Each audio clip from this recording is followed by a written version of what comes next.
Oh, well, thanks, Anna, for the introduction. I'm honored to be the first speaker. I think it's a great idea to do this series of talks. So hopefully, you guys, we're going to have a great time and we're going to have a discussion. So I want to talk about startups and I want to talk about the Silicon Valley, but I felt I would do that by, telling you a bit about my own story of how I became an entrepreneur, and how I discovered Silicon Valley, how I discovered startups, and um, to be clear, I wasn't born to be an entrepreneur. So if you guys are wondering, like, do I have the calling or whatever?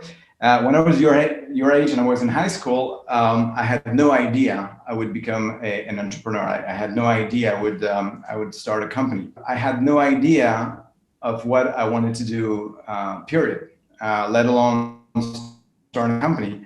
But what I knew was, one thing I dreamed about is, for some reason, probably because of my parents who are attending here, probably some of the movies I saw, but I had the American dream. I wanted to go to the US. I wanted to go study in the US. So I didn't do right after high school. I didn't go to college in the US. I went to college in France. But for grad school, I got lucky. Get admitted into Stanford. I know you guys, some of you are in the middle of your application, so my thoughts are with you. But I had no idea whether I was gonna, go to. I knew I was gonna go in California, and to be clear, this is kind of what I expected. Kind of the cliche we had about California, going to the beach, doing parties, doing surfing. A little work, but that's kind of the cliche I had about California. So Stanford didn't look at all like this. It was more like this, very serious student, computer rooms, which, you have to remember that this was the 90s, so it was the beginning of email, of the internet. And for a French student stepping into this huge, beautiful campus, this was amazing to see that all of those kids, all of this equipment, the beginning of the web and the internet. But the most surprising thing to me was that all of those kids, all of those students, or most of them, wanted to start a company. And this was very new to me. Because when you were a teenager, when you were like, I was 22 back then, and you were in Europe, nobody told you about starting companies. And the only people you knew had started companies were people who actually failed in their, failed at school. So I had this cliche that, starting a company was, something first very risky, something where, sure, if it worked, it was like winning the lottery. But you had more chances of not winning the lottery. And if you failed, then maybe you were going to be bankrupt. You were going to have to sell your house. You were going to end up living on the streets and so on. So to me, it was very scary. And the only people who would do that would be people who had nothing to lose because they had failed in their academic career and had failed at school. And here I was in probably one of the best universities of the world. I would say it's the best, but one of my daughters disagree. And I was there surrounded by all those kids my age. And for some reason, they wanted to do something I considered stupid, which was risking everything, your diploma, your ability to get a job in a stable company to do a risky thing. And not just the kids, not just the students, but I was very surprised as well that the teachers, the professors, a lot of them were actually, entrepreneurs. They had started companies, and they were, teaching after having started companies. Even more surprising, a number of them had failed at starting those companies. And interestingly, those were the most interesting ones because they were telling us about their failures. And this is also something that was mind-blowing to me because back then in France in the 90s, failing was seen as something horrible. If you failed, you were a loser. People didn't listen to you anymore. And again, I had this cliche that if you failed, then your life was going to be miserable.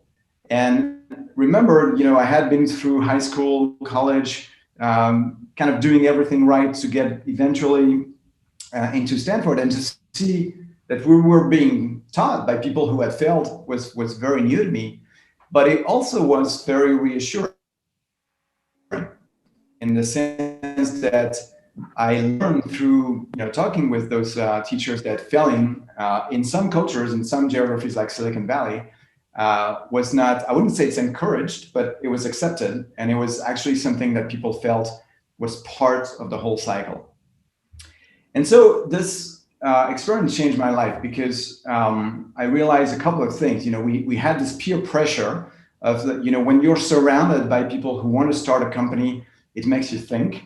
And I felt, there are some places in the world where you have a safety net, and when you can take some risk, when it's actually seen as something very positive, and where it's expected that if you're going to take some risks, then sometimes you're going to fail, and that's okay. You're going to learn from that, and you're going to then move on and be stronger through those failures. So this realization was really fascinating to me and changed my life. I didn't start a company right after Stanford. I hesitated a lot between, should I stay in Silicon Valley? Should I move back to Paris? There was this question of, lifestyle versus work. And I think it's also something very important because as much as I like to talk about the peer pressure that was very positive to me in the sense that if I hadn't seen other students, other people my age, wanting to start a company, I would probably never have become an entrepreneur. I think you should also be conscious that you should resist that peer pressure, and you should feel that you should start a company whenever you're ready. And clearly, when I graduated from Stanford, I was probably 24. I wasn't ready. Some people, already at 18, some people already at 30, 40, but I felt I wasn't ready. And I think it's important to note. But still, there was a little music in my ear, in actually in a literal sense. Is music has been always something I felt very strong about. I started a rock band when I was in my 40s, kind of a late bloomer on this. But when I was at Stanford, when there was a class that everybody wanted to take, which was the entrepreneurship class. Of course, there's a lot to say about, can you teach entrepreneurship? But this was a class that every student wanted to take, not just the engineering students, but also the MBA students. And to get in that class, you needed to come out with an idea for a startup. And my idea was, let's put music on the internet. I had no idea how, but I felt it was cool to replace, CDs and discs by, digital music somehow. The people I grouped with told me my idea was stupid, but I got into the class, so that was cool. But then when I started to work in I started working in a big company, that was manufacturing mobile phones back in the 90s. And when we started to have mobile internet, I thought about, what this could be useful for. And I felt, that would be cool to have music, not just at home, but also music coming on your phone so that you could listen to that music whenever, wherever you wanted.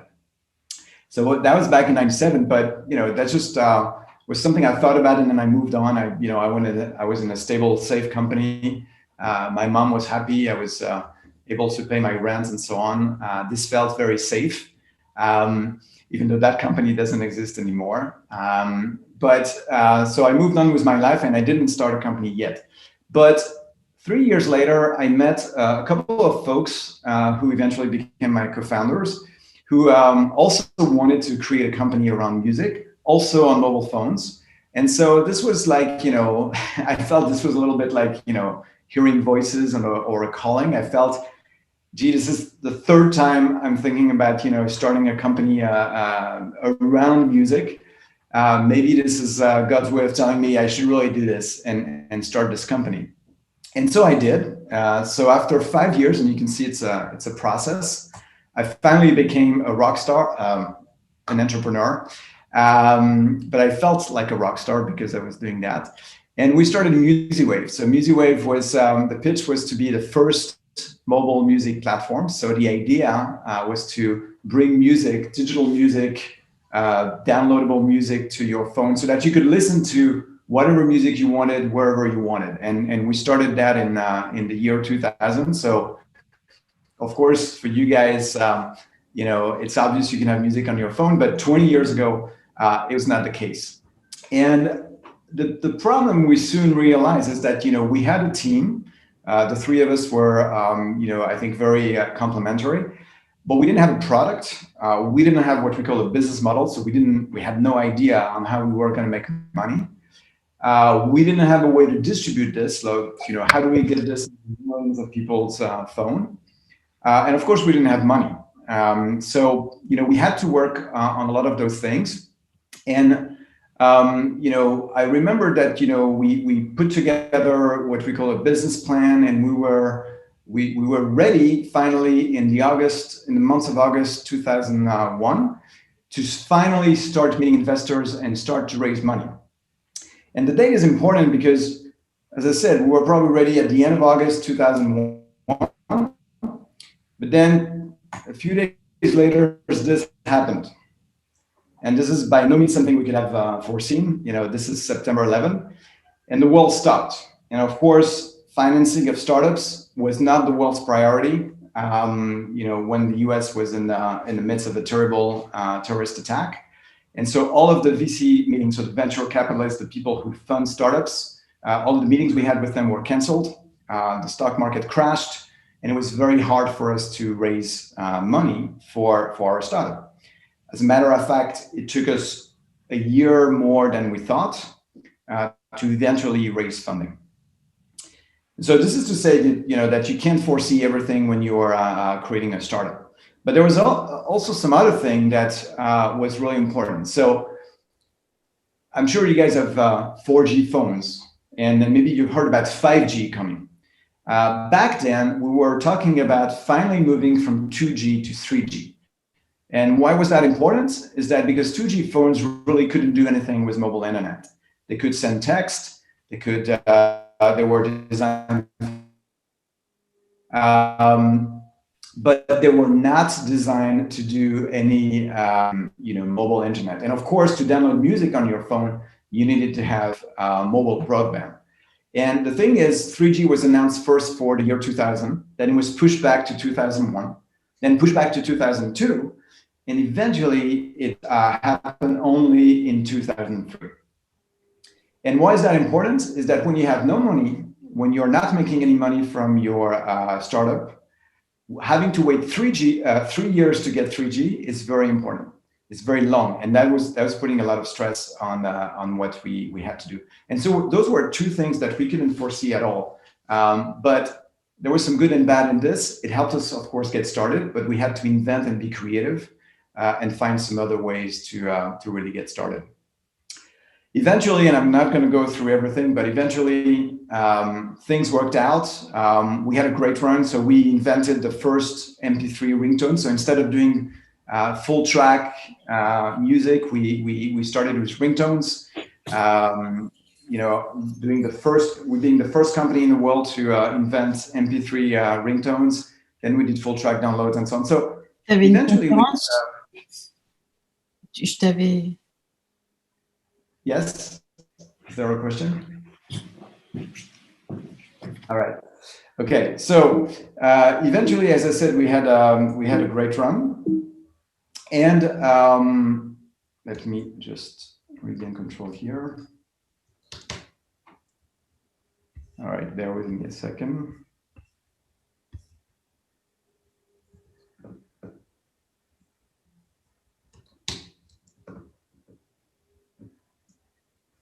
Can you guys hear me?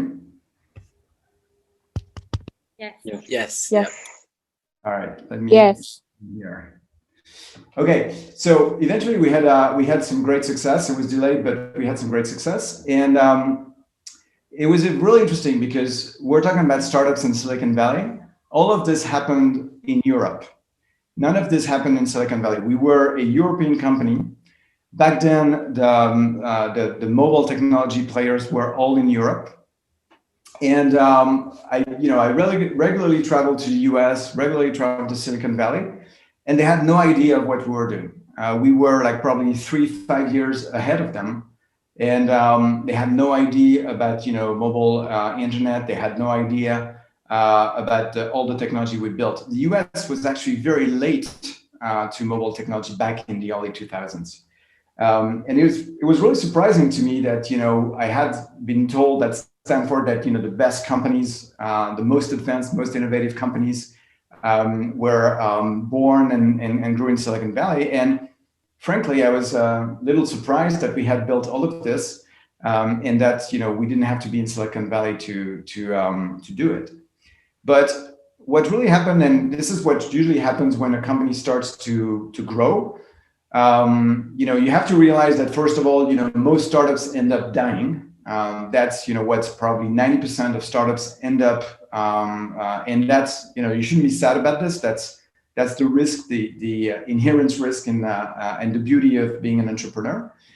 For 1% of them, they become they become listed in the stock markets. They become huge companies like Facebook or Apple. And I would say for 9% of them, they become acquired. So it means that the bigger company is going to buy them. And this is what happened to us. We got acquired first by a company called OpenWave, which was based in Silicon Valley, and then by Microsoft. And the reason I'm mentioning this is because, of course, it's part of my story. But what I realized back then is that this is another huge power of Silicon Valley, is that OpenWave, which was a company that was in Silicon Valley, that had completely missed the innovation we had created in Europe, was able to actually capture back that innovation by just acquiring us. And the reason they were able to do that is because they were a public company listed on the stock market. So that gives you a bit of a story of what happened to me with my first startup. And so when you have a first success as an entrepreneur, and I've discussed that with many of my friends who started companies, and who were successful with the first one, is you want to know, was that luck or could I do it again? And so after I integrated Musiwave with Microsoft, and it became part of Microsoft, I wanted to start another company and see whether I could be successful again.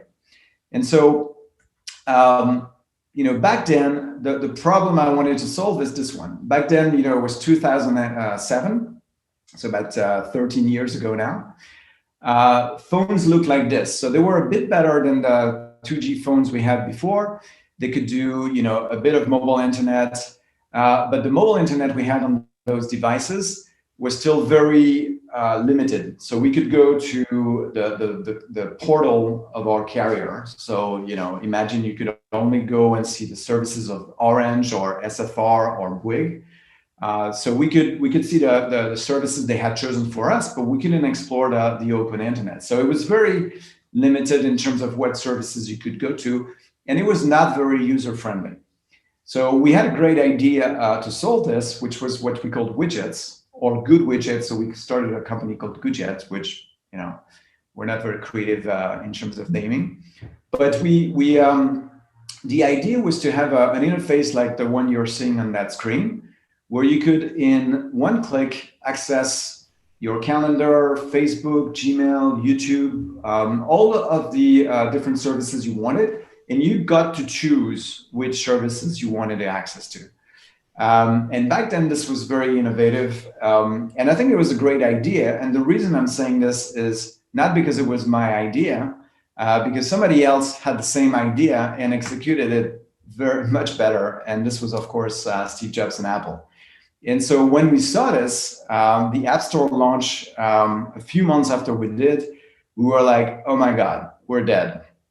So here we were, a startup of 10 people, having started, invested in creating a technology and competing with Apple to do pretty much the same thing, trying to reinvent the internet for people to consume. And it wasn't very clear to us that we had to stop immediately and completely change. And that was a mistake we made. We should have learned that, from that day, we should move and do something very different. But entrepreneurs are very stubborn people. And again, I'm sure my mom can attest to that, and probably my kids too. So we didn't realize at the beginning that we had to completely change our model and do something really different.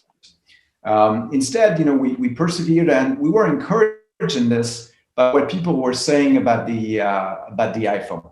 There were lots of smart people in the industry back then who were saying the iPhone would fail. I don't know if you guys know what a BlackBerry is.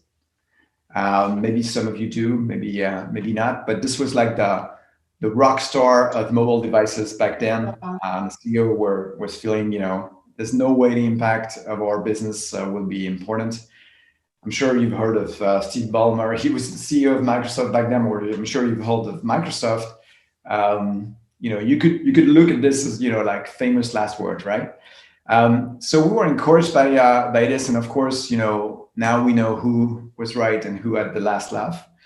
And it took us 3 years to actually realize that we were paddling in the wrong pool. I told you that when I went to California for the first time, I wanted to go surfing. So I'm a very poor surfer, but I like surfing as a sport. And it really felt like this. This is a wave in Tahiti, which is very, you can see it's beautifully shaped. This is a real picture, by the way. So this is a wave where if you're in the wave, things happen, but you can be like, 30 feet away and nothing happens. And this felt like us to me. Like this felt like the situation we were in. We were in the wrong place. We had completely failed to realize what Apple, what Google had done to reinvent mobile internet. We still felt we were living in the world where Europe was dominating the field. And so we felt, okay, this is failing, this is not working, we have to completely change what we're doing. And it felt we were also in the wrong place to get the right idea to reinvent ourselves. So I felt back then, and this is where I relocated. I went back to Silicon Valley. I felt I had to go back to school. I felt, okay, I thought I knew this. I've been an entrepreneur. I've done a first successful company. How can I be failing the second one? There's something I missed. There's definitely something I need to learn. And so I felt that I needed to be taking a fresh start. And so, I moved the whole family to San Francisco back in 2011.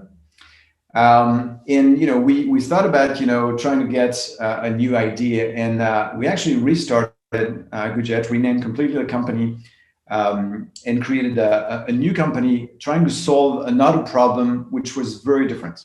And this problem was around what we called back then information overload. So back then, what we were looking at is how do people, what is going to change for people when you have social media? You have to think about, social media is a still very recent thing in 2011, but it's starting to be big.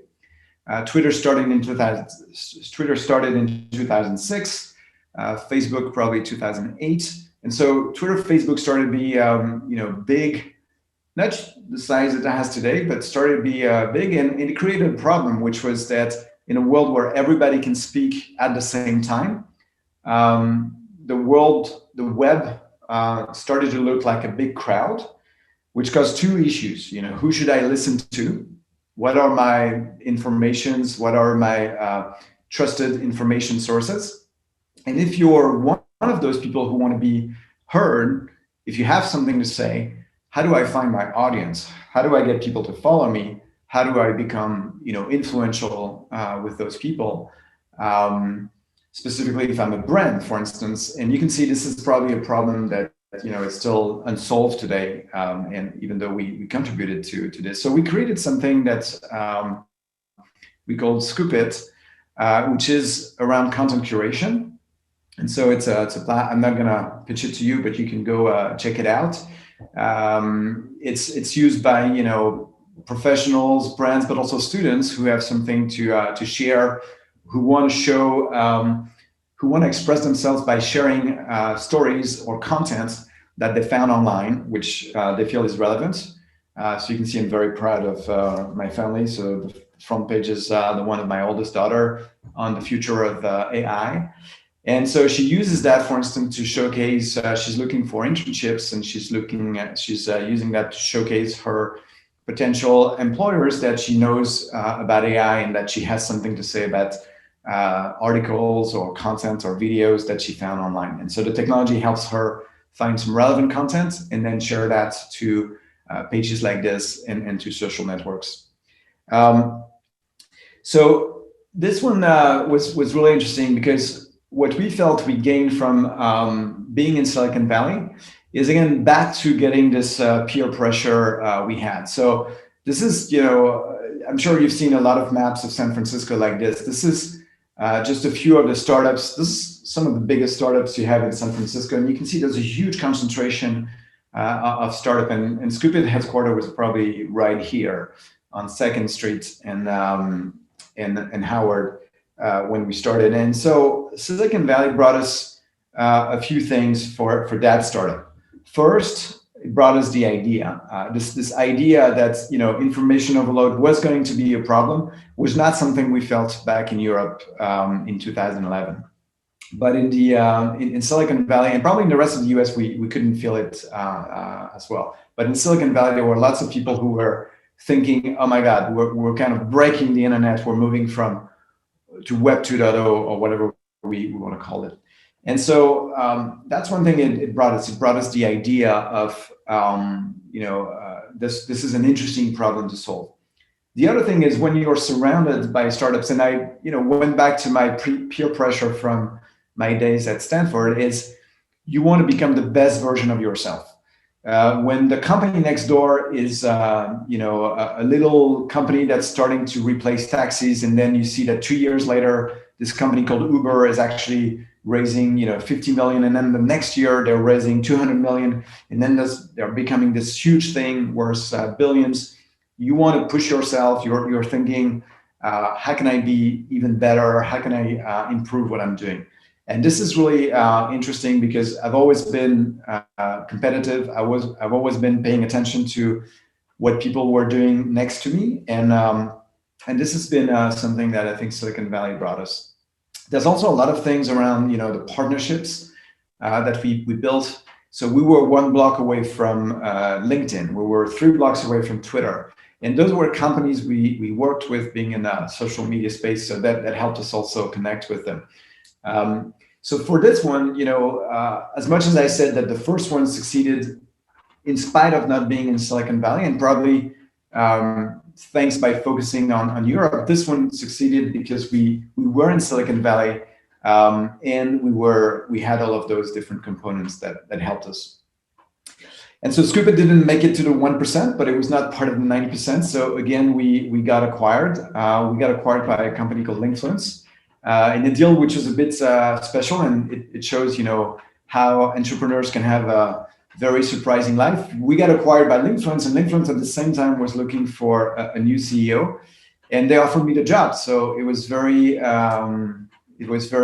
surprising, but they were looking to expand to the US, acquire new technology, but also get a new CEO. So I became the boss of the company that bought my company, which is a bit unusual, but that's the kind of surprise that you have as an entrepreneur. Sometimes you have, those bad surprises like, September 11 or 3G being delayed. Sometimes you have good surprises, and that's part of life. And I still do that to this date. So, I run Linkfluence, which is a company in what we call social media intelligence. So it's a company that analyzes public content online, in social networks, on blogs and forums, to help brands understand better their consumers. So I want to finish before we go into the Q&A by trying to derive takeaways from my experience as 20, 25 years plus. What I wanted to share with you through those stories, and then hopefully you guys have questions and we can take it from there. But in terms of the takeaways I want to share with you is that you guys have been successful students. You're in a great school. You're doing great things. But probably some of you already experienced that success is not a straight line. you've seen that maybe having, challenges in some of the different fields, sometimes getting, a bad grade or whatever. Life is that to a whole lot of extent. So, success is really messy, especially if you're an entrepreneur. It's never a straight line. So don't listen to people who tell you, I always knew what I wanted. I invested to be successful and success happened. The reality is probably a lot more complex. And this is part of the things I wanted to share with you. The consequence of this is that if you see failure, don't feel bad about it. Don't feel that because you failed once, it means you're a failure. Success is a long road. It's a complicated one, and it will probably mean that you will have failure, and you need to overcome this failure, learn from it. And in the end, that's where you're going to end up finding success. The other thing I wanted to share with you is if some of you guys, which I hope want to be entrepreneurs, if some of you end up starting companies, this is going to be a roller coaster. It means you're going to have ups that are going to be very high, and you're going to be having downs, which are going to be very low. And what it means is that don't start a company if you just think about, I want to start a company because I want to be famous, or because I want to make money, or because I want to I want to be Mark Zuckerberg or whatever. Start a company because you like the roller coaster. Start a company because you feel, I want my life to be rich, full of surprises. But if you say this, you have to accept the fact that there are going to be good surprises and bad surprises. So take it as a roller coaster. And it means you have to be, wanting this and liking the journey and not thinking just about the destination. You can't, if you start a company, you don't know for how long it's going to be. Musiwave, we got from, starting a company to selling it in 5 years. Koh-Ed has been, we're celebrating its 10 years now. You don't know the timing, so you can't expect, don't do this just for the destination. You have to enjoy the ride. You have to enjoy the journey. And roller coasters can be fun to some people, but to some others, they're actually hell. So you got to think about it in terms of, do I want to be having this type of life? The other thing I want to talk to you about is that risk is something of a relative notion. But the real risk can be not taking any. This is kind of a silly picture of when you try to avoid risk at all costs, you end up saying stupid things. But if I look at the risk I've been taking, of course, entrepreneurs take risks. But unlike what I thought, first of all, you very rarely, if you're doing a tech startup and you're using venture capitalist money and you're raising money, you don't run the risk of being bankrupt. You don't run the risk of being homeless or whatever. But you're taking some risk. You're taking the risk of maybe missing out a promotion in a bigger, safer company. You're taking the risk of maybe wasting your time. But I think one thing I've seen is that some of my friends who were much more conservative in the choices they made ended up in places where, after working in a very loyal way for a big company, after 20 years got laid off, and they never took any risks. But now they're facing that risk of being unemployed after 20 years and haven't learned how to adapt to different companies. So think of it this way: there's no such thing as a guaranteed future, and I think it's a good thing. It would be boring. So you got to think about the risk you want to take, but don't think that you have to avoid risk at all costs. And whether you're starting a company or not, by the way, I think this applies. You're going to have to take some risk at some point. One more thing I want to say: teams are more important than ideas. These are a picture of the Koh-Ed team. We had a lot of fun together, and it's not just because you work with people and you spend literally your life with the people you work with. Think of it this way: right now, you're spending most of your time not with your parents, not with your siblings, but you're spending most of your time at school. So the people you're spending the most time with are your friends at school and your teachers.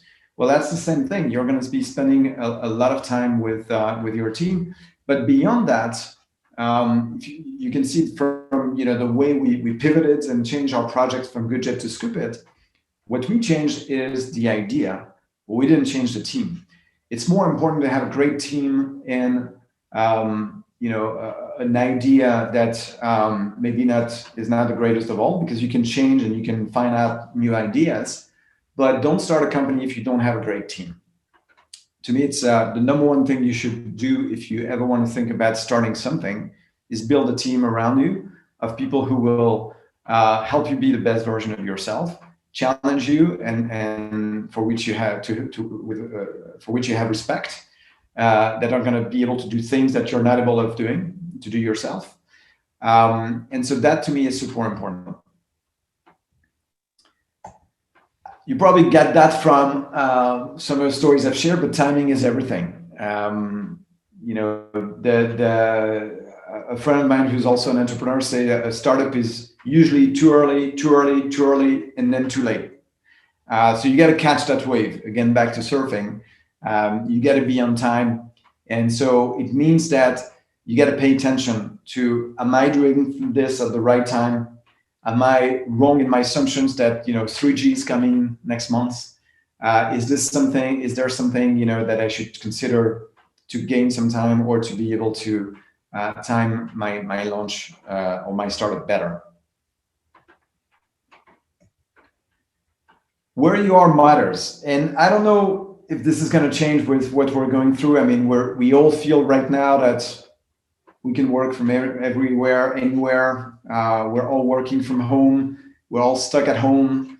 I mean, you guys are the lucky ones. You get to be, seeing folks, but most of us in the rest of the world have to work at home, and it gets people the feeling that you could work from anywhere in the world, which is probably true. And at Linkfluence, we're doing home office, and we're distributing the team and so on. But I still think that where you are matters. It doesn't have to be Silicon Valley. So don't think that if you want to start a company, you have to go to Silicon Valley. But your environment, your direct environment, will shape the way you think, will push you to do certain things, will exercise peer pressure on you. And so think of it as well. Some of you guys are going to have to choose some college next year. Think about this. Am I going to go join a school which is more likely to push me to become a lawyer, to become a doctor, or to start my own company? And later in life, you'll have you guys are in a bilingual school, so you'll probably be able to work in lots of different places in the world. Those places have a history, those places have a culture, and they're going to push you to do certain things rather than others. And the other thing to think about is that change are opportunities. Every time you see a big change happening, this means there are going to be opportunities. And this is, entrepreneurs should love change. You should think about what are the things that are likely to change. Some of the companies that, and it's sad to say, but it's part of life. I mean, you guys know about Zoom, right? We're on Zoom right now. Zoom went through the roof in terms of success because there was a big change. There are companies that are specifically which business model, which value proposition, which what they provide has been having a lot more value because of the pandemic. So that change actually created opportunities, even when it's a negative change. I mean, of course, the pandemic is a negative change, but it still creates opportunities. So entrepreneurs look for those changes. Think about, what are the things that are the most likely to change. One of the things that you guys are going to have to, and that we're all going to be going through is climate change. This is a big change. It's also going to create a lot of big opportunities. And I think, this is a way to think about life as well. Instead of seeing, the news and seeing, the bad news that are shared by the media, think of it like, this got to be creating an opportunity for me down the road if you want to be an entrepreneur. And one last thing that I want to share before I want to go to the question is that you don't need to have superpowers to become an entrepreneur. I really think that anybody can be an entrepreneur. This is not about being a superhero. This is not trying to be somebody who achieves everything by herself or himself. You got to be thinking about how you surround yourself with smart people. You got to be thinking about how do you see those opportunities and so on. But this is not something you should feel it's above me. It's beyond my capabilities. I think if you want to be an entrepreneur, if you feel this is something that you want to do, there's definitely a place and an opportunity for you that awaits. And so if you want to ever start a company, enjoy the ride. And I'd love to hear what kind of startups you guys are creating down the road. And with this, maybe we have time for questions. Thank you so much. So if anyone has questions right now, you could either put it in the chat if you're too shy to say it out loud. And if you do want to verbally say it, you can just turn on your mics and ask your questions. Johanna was asking, how do you build a team with only one idea?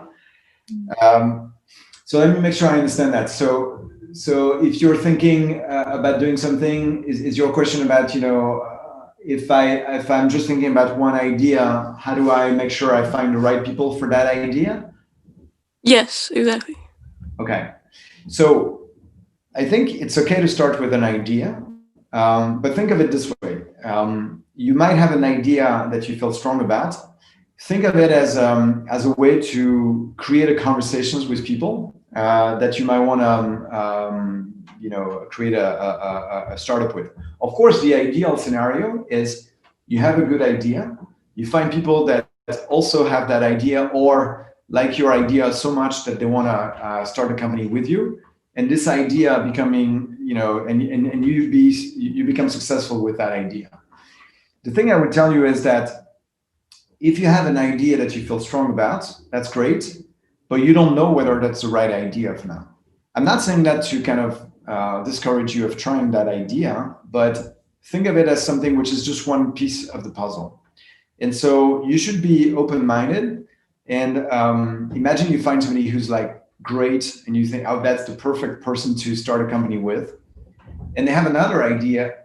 Be open enough to think about, maybe their idea is better. Maybe as you learn and you try to implement your own idea, you realize there's something better to do.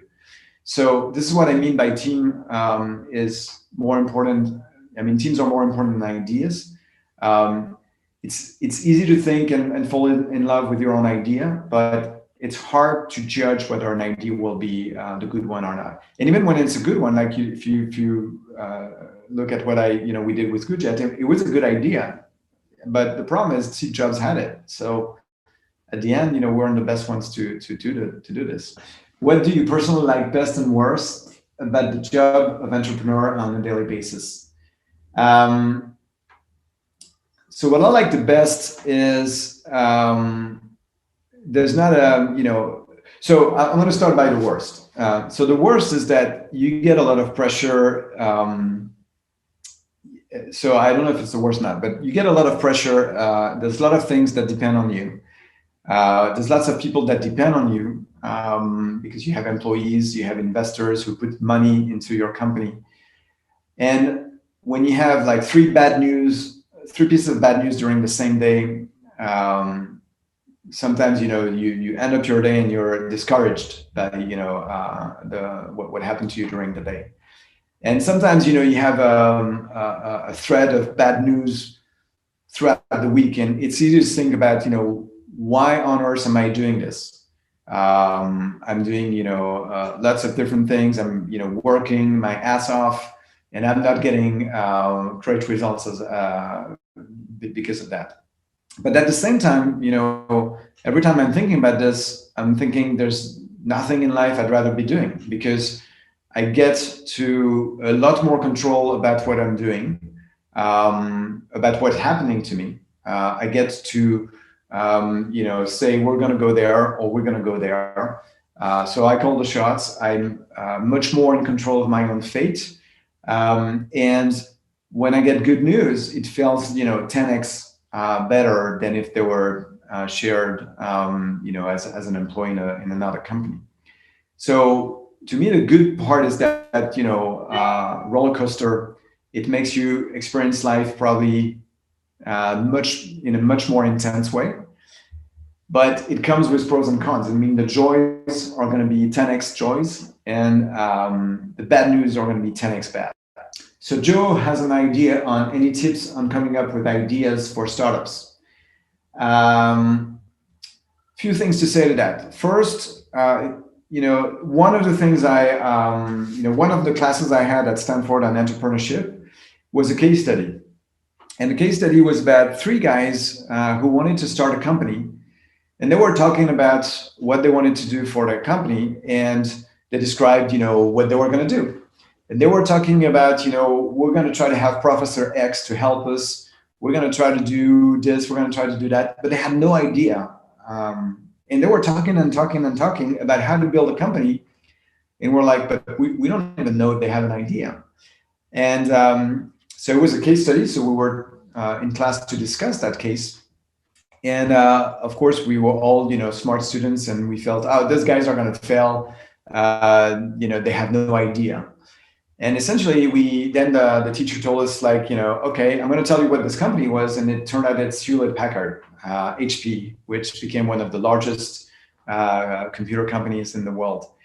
That's another example that, you have to create a conversation with the right people, and then the idea will follow. So if you don't have any idea on any start, I'm not a big startup idea guy. I had this one idea on music, but I didn't execute on it. I had to be, even that idea needed other people for me to become an entrepreneur.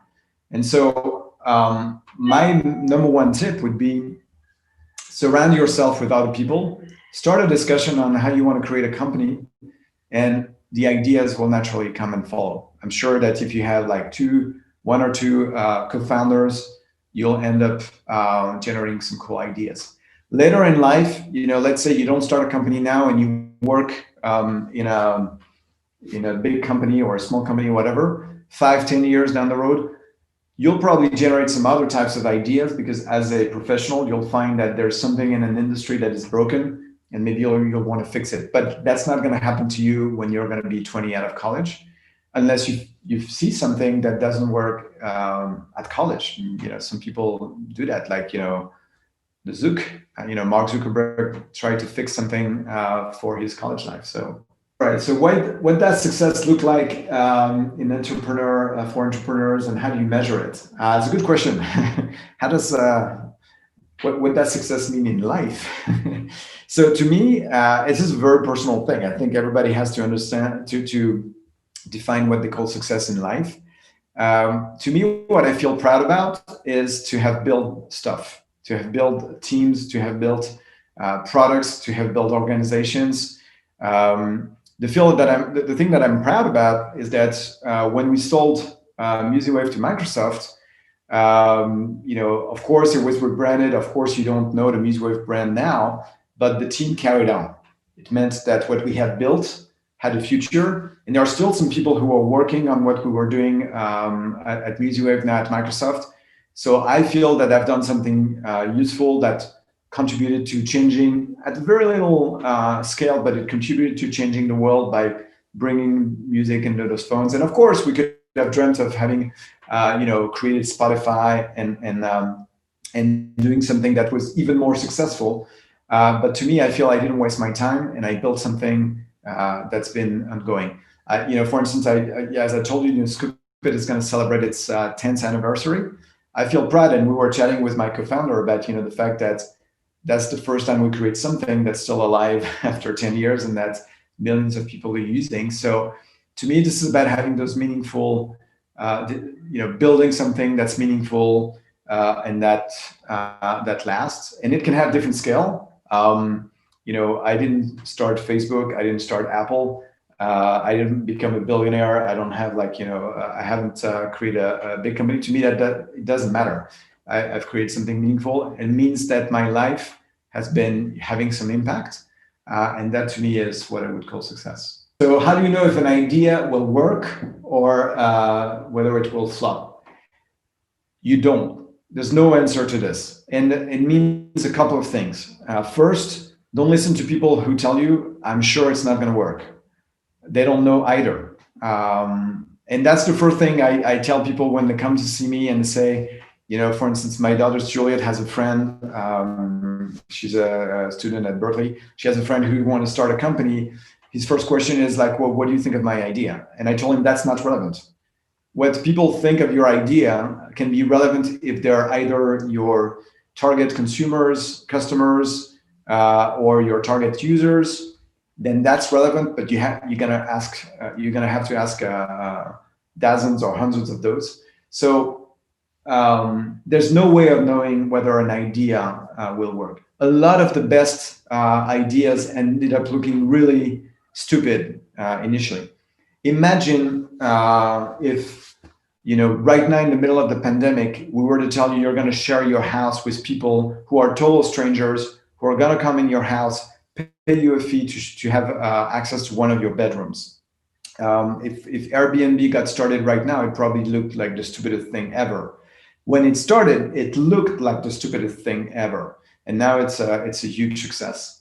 So there's no way of knowing this. So the first consequence is don't listen to people who tell you it is stupid. The second consequence of this is don't think you know it all. Don't think that because you love your idea, it will be successful. You have to be motivated. You have to be stubborn. You have to be passionate about your idea. But you also need to think about, you know, sometimes is the market telling me I need to change my idea? And that's a subtle dosage between being too stubborn or not being consistent enough. And that's what you have to learn. And there's really no way of learning this, but you can tell. You have to try. And that's the beauty of it as well. You know, you have to think in terms, again, of the journey and failure and learning and so on. A startup will only be sustainable if it has a business model. So at some point, you're going to have to make money. Otherwise, you'll run out of money. But it doesn't mean your product has to have a price from day one. You just have to look at Facebook or Instagram. It doesn't have a price, right? We don't pay for Facebook. We don't pay for Instagram. And the business model ends up being that those guys take money from brands to advertise on Facebook, but they are not getting the main users pay for this. So you need to think in terms of, so I don't think from day one you need to think exactly what your business is going to be. I think the way to look at it is, am I solving a big problem or am I solving a marginal problem? By big problem, I don't mean just climate change. Like if you have an idea that can solve climate change for good, by all means do it. But it might be a little presumptuous, or it might be a little ambitious to try to solve climate change with just one idea.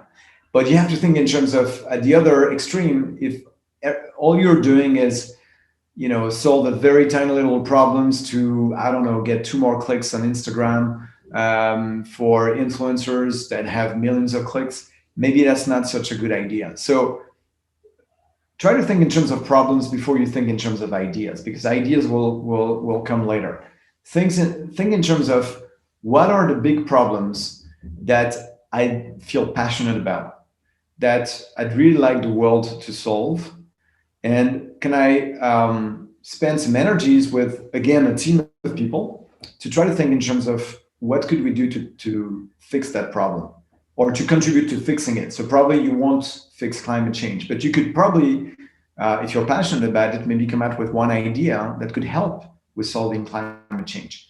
We didn't solve mobile music. We didn't create, you know, the iPhone or Spotify or whatever, but we contributed to solving that problem because we felt really passionate about it. Sucks not to have music on the go. So think of that, you know, I see a lot of people are asking questions about ideas, and I think it's very natural. I was thinking about that too. I was thinking, you know, if you want to start a company, you need to start by having a good idea. I would say no, start by a team, and then start by thinking about a problem, and then the idea will follow. Was there a point in your career when you felt like you had hit rock bottom or put yourself in too risky a position? And if so, how did you get out of it? Gee, there are multiple times when I felt I had hit rock bottom. And then surprisingly, you go back up. And then when you start, it was rock bottom. Maybe 2 months later, You say, oh no, that is rock bottom now. And then you start getting used to it. When we like I said, starting to raise money 1 month before or 2 weeks before 9/11, and then the world shuts down, I felt we had hit rock bottom. I said, that's it. I'm going to go, update my resume and go back to working to a bigger company. We're dead. There's no way we're going to survive this. But we did. And then, we had other episodes where we lost our biggest clients. Just when we were in the process of, raising additional funding, and I said, we're dead. We're never gonna, survive this, and we did. So this is why you probably need to be, resilient and emotionally resilient to bad news, and how do you get out of this? The answer is probably, hopefully you can work on this as a team. You can talk to people, and if you are, if you're like a solo founder, you can have advisors and people who help you see things through. And over time you find ways to overcome those obstacles. And as you think you've hit rock bottoms, multiple times, you start to recognize that, yeah, well, I had this feeling before, so that's not the first time I'm thinking we're dead.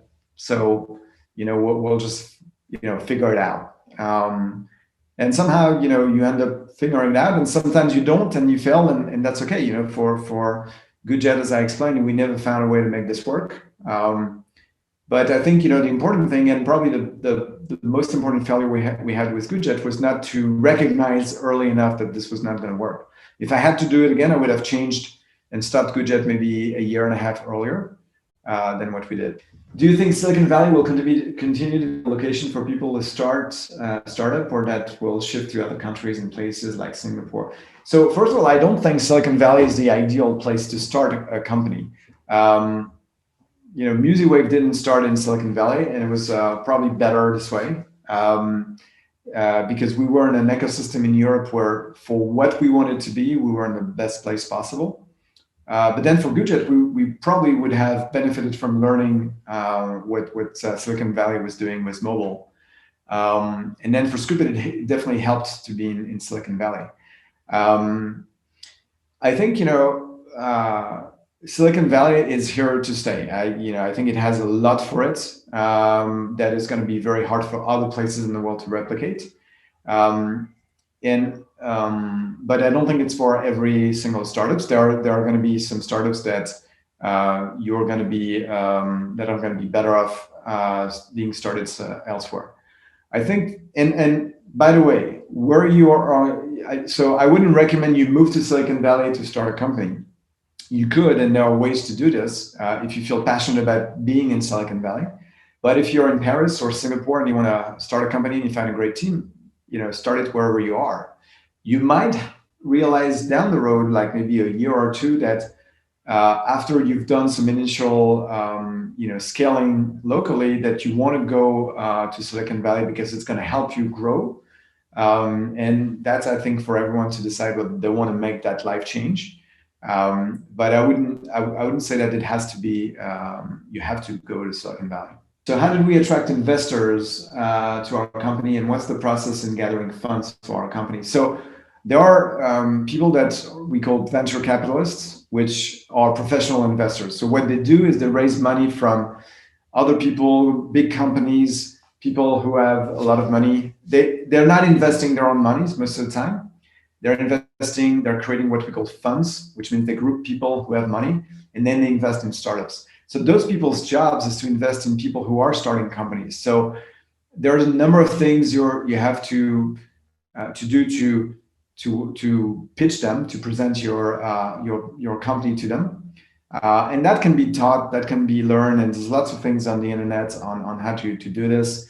And this is something that you can definitely learn how to present a company so that you make it interesting for those people. But this is not magic. This is not mystery. There are people in the world whose job is 100% to fund people like you who have who are smart, who have great teams, companies, and great problems to solve. And what they'll want to know is whether you have all of those things. Are you solving a good problem? Do you have the right team? Are you likely to be successful? And they know that you're never going to be able to guarantee success. So this is not magic. You don't have to have rich families or whatever, or a rich uncle or whatever. So this is something that,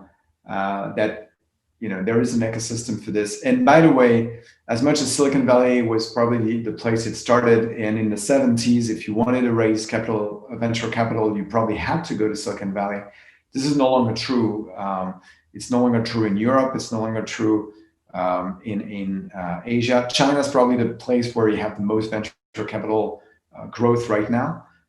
France has been, the number one venture capital country in Europe for the last 2 years. So there's plenty of venture capital money now to help you get started. So if you truly believe in your company, why should you accept to sell it to a bigger company? That's a great question. So so the answer to that is, it depends. So first, I would say you have to be thinking of things this way. When you start a company, you don't do it for yourself. You do it for a group of people that are going to be backing you up. It's very rare that you start a company single-handedly with no co-founders, with no external funding. We just talk about, investors. Some people manage to do this, and some people still have 100% of their company with no funding. They started from scratch. They self-funded everything, and they can do what they want. But most of the time, you get people in this adventure, people who give you money, and they'll want to have a return for that money. You'll have employees, people who trust that you will make the right decisions. Some people you will give some shares in your company, and they'll want to, at some point, get a reward for the risks they've taken, either by investing money or by spending time. And so selling your company is a way for them to provide a return. And the reason I sold 2 of my companies is because I didn't feel we could go to become a huge company. And to me, it's a choice. I could have done something different. I could have said, I find a way to keep Koh-Ed running, and as a small company. And some people choose to do that, and that's perfectly okay. Some people make companies that are not designed to scale, that are designed to stay companies that are maybe employing 10, 20, 30 people.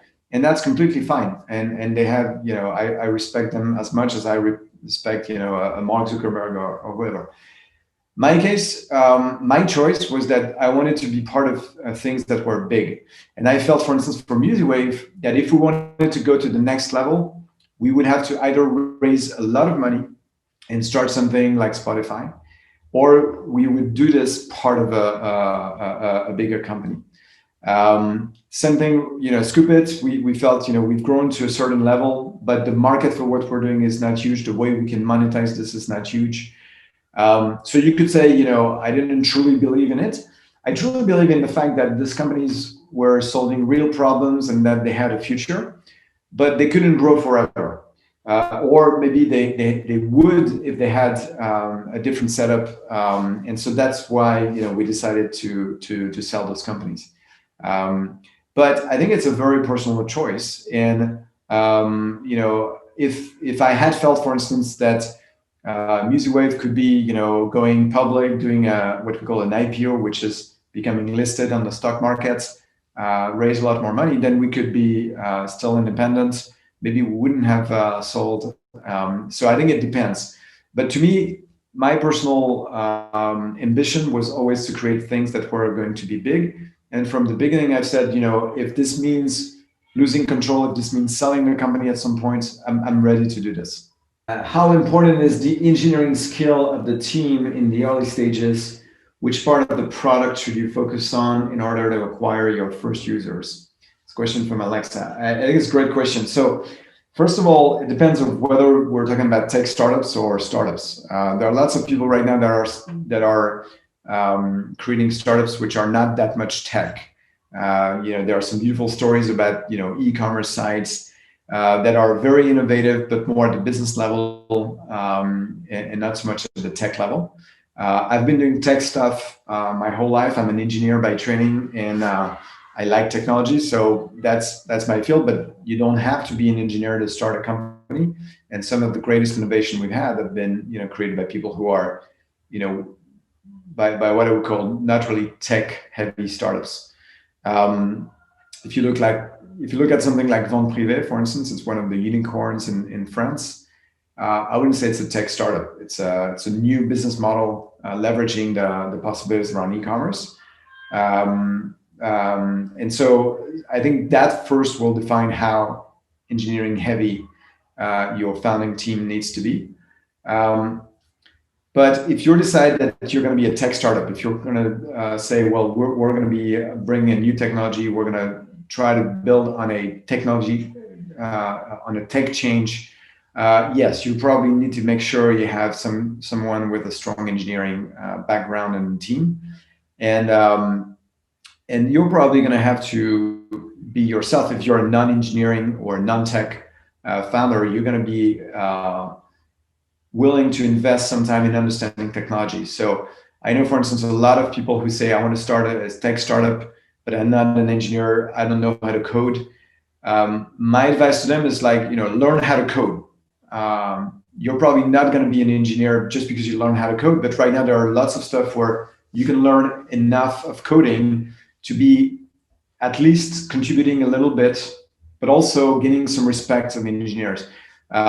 Engineers are very strange people. They want to solve problems with smart people, and they tend to lose respect of people who don't want to invest time in understanding technology. So if you are a non-technical co-founder in a team and you're looking to recruit an engineering, somebody with a strong engineering background, what you can do is know enough about tech to show that, to earn their respect and be able to have meaningful conversations with them. So I hope that answers your question. You guys had good questions. That was awesome. Well, thank you so much for the talk. I think we all had such a wonderful time and learned so much. I think that ends the talk for today. And thank you so much for taking the time out of your busy schedule, as I'm sure you have. Well, I was super excited, and thanks Anna, thanks Alice, thanks Koh-Ed, thanks the whole team for organizing this. I think what you guys are doing is great. So.